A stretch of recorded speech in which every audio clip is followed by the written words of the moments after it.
Bueno, mientras discutimos todos estos problemas políticos, hay algo que sigue en una línea aparentemente directa e imparable.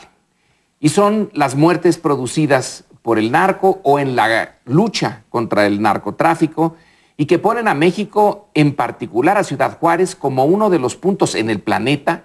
Ahí, aunque se insiste en que México no tiene más muertes violentas per cápita que el resto de países similares, Ciudad Juárez, vaya que si esa nadie le gana, está ya en el Guinness Book of Records, o debería de estar. Entonces aquí el problema es que la promesa inicial, la promesa implícita, cuando Felipe Calderón llegó al poder y decidió buscar en este punto en particular una especie de consenso de la sociedad para lanzarse con toda la energía de la presidencia y tener una victoria, ya que la victoria electoral no había sido clara. Bueno, aquí sí, y se proponía una victoria clara. Está exactamente tan turbia o peor que la otra. Son 3 años donde la nave no va. Y entonces se le está demandando desde diferentes ángulos cambios. Ya dejó de hablar de guerra contra el narcotráfico, ahora es lucha por la seguridad. Pero los involucrados en esto, el narcotráfico no se da por enterado. Sigue con su actitud original. Y las estadísticas, lo mencionábamos en la semana pasada, las estadísticas que nos vienen de las organizaciones norteamericanas nos dicen que va creciendo la presencia de los productos mexicanos en el mercado de drogas de Estados Unidos. Ahora, el nuevo sesgo que se le quiere dar, se le debió de haber dado hace mucho, es la lucha contra el lavado de dinero. Ahora sí, se van a fiscalizar con mucho cuidado los dólares, los flujos de dólares.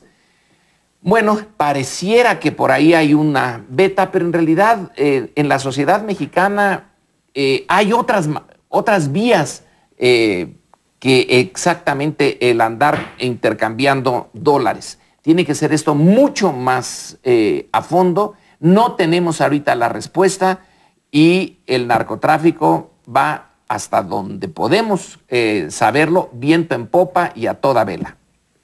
Pues creo que es un buen diagnóstico, y me preguntaba y me pregunto muchas veces, ¿por qué Felipe Calderón se empecina tanto en mantener una política que no está funcionando, que está siendo criticada por un número de aliados cada vez mayores, no solo por los críticos habituales, vamos, por quienes desde un primer momento consideramos que era una guerra declarada sin integralidad, es decir, que no se habían hecho los estudios, que no se habían tampoco incluido variables importantes como el consumo, el lavado de dinero, sino que se había concretado una guerra frontal. Y la respuesta que voy a dar tal vez suene un poco fuerte, es porque se le acabó la imaginación, porque no es un estadista, vamos. Simple y sencillamente no tiene la capacidad del estadista que diseña los grandes lineamientos de una política hacia donde quiere llevar el Estado. Y hay ejemplos en ese sentido. Salinas, abrir el país, Tratado de Libre Comercio.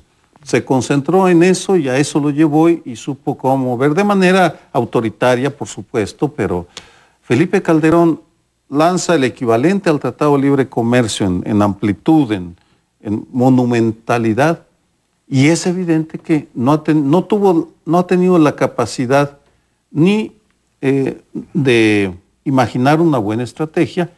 Y lo segundo, me sorprende también desde esta perspectiva su poca capacidad operativa. Cuando fue candidato realmente confieso que fue notable la manera como operó políticamente para ser primero candidato del PAN y luego destrozar la credibilidad de López Obrador con una campaña ilegal y negativa. En este caso se ve maniatado, se ve gris, se ve sin imaginación, incluso sin imaginación para poder comunicar un mensaje, porque no está comunicando ningún mensaje. Lo que proyecta es la impotencia y la necedad de quien se aferra a lo poco que tiene, que es mandar al ejército, a las Fuerzas Armadas. En la semana pasada sacó un desplegado precisando muchas cuestiones, muchas ideas de lo que significa esta lucha, ya no le llama guerra, contra el crimen organizado, ya no solo contra el narcotráfico. Sabemos que era contra el crimen organizado, pero el narcotráfico es una de las actividades más rentables desde el punto de vista delictivo, pero con mucho. O sea, lo que se gana con el narcotráfico es por mucho superior a lo que se gana con otras actividades delictivas. Y de ahí la fuerza que tienen los cárteles de la droga para confrontar al Estado mexicano, para armarse, para comprar un arsenal enorme, para sustituir, para reclutar y estarse sustituyendo ad infinitum, precisamente por la cantidad de dinero que reciben con esa actividad. Si de ahí deciden de pronto, como lo han hecho, dedicarse a otras actividades criminales y delictivas, pues desafortunadamente lo pueden hacer con la fuerza que tienen ya económica, con la fuerza armada que tienen y con la capacidad de desafiar al Estado, decía yo, y de corromperlo, es decir, de infiltrarlo. Y sin embargo, en ese desplegado que es muy amplio, que tiene muchos elementos, y en el discurso en general de Calderón sobre este asunto de la seguridad y el crimen organizado, da los elementos de por qué no va a salir bien. Porque dice, mientras haya el flujo libre, o no libre, pero real, de armas de Estados Unidos a México, no hay gran cosa que podamos hacer. Mientras la gran demanda de drogas exista en Estados Unidos, pues no va a ser mucho lo que podamos hacer. Y sabemos que esos dos elementos, por ejemplo, mientras sea tan rentable la droga, etcétera, pues con esos elementos que no van a cambiar, y ya nos lo han dicho de todas las maneras posibles, pues entonces, ¿como a qué le estamos jugando? Ahí sí se tendría que haber un cambio de estrategia, considerando que debieron haber considerado desde el principio, decir, a ver, las armas, ¿no va a haber algo que lo pare desde Estados Unidos? Pues no. La demanda de Estados Unidos se va reduciendo, se va a reducir.